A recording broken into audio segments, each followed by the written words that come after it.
Una kong ginagawa sa bago ko pumunta sa Stayfit, pumupunta ako sa CR, naguhubad ako. Pagtapos ko maghubad, nag-aano na ako. Nag-ano? Nagdaliligo. Pagtapos ko maligo, nag-aano na ako.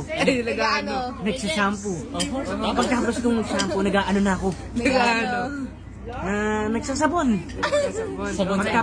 Ganun yung sabon ko. Akala ko magpapalabas. Paano? Sabon! Oh! Kaya tignan niyo yung kutis ko guys, mahilig ako magsabon. Ano ba? Pagtapos ako magsabon, Ano kahilig mo? mag-aano ako. Papunas. Siyempre, tapos na. Hindi ka, Ay, hindi ka magbabanlaw? magbabanlaw pala muna ako. Siyempre, kailangan, di ba? Kailangan muna magbanlaw para matanggal yung mga germs. Pagtapos magbanlaw, siyempre papatayin mo muna yung shower. Pagtapos, Sana all shower. pagpatay mo ng shower, mag-aano ka naman nun. Pupunas ka na ng tuwalya.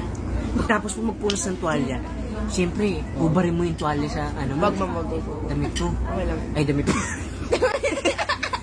Next, feel na feel ko yung camera mo. Bakit? Hindi na sa amin dyan. Oo nga, parang may cut times na. Ayun na. Okay lang yan. Si Vince nga, pumupula lalo yung lip tint.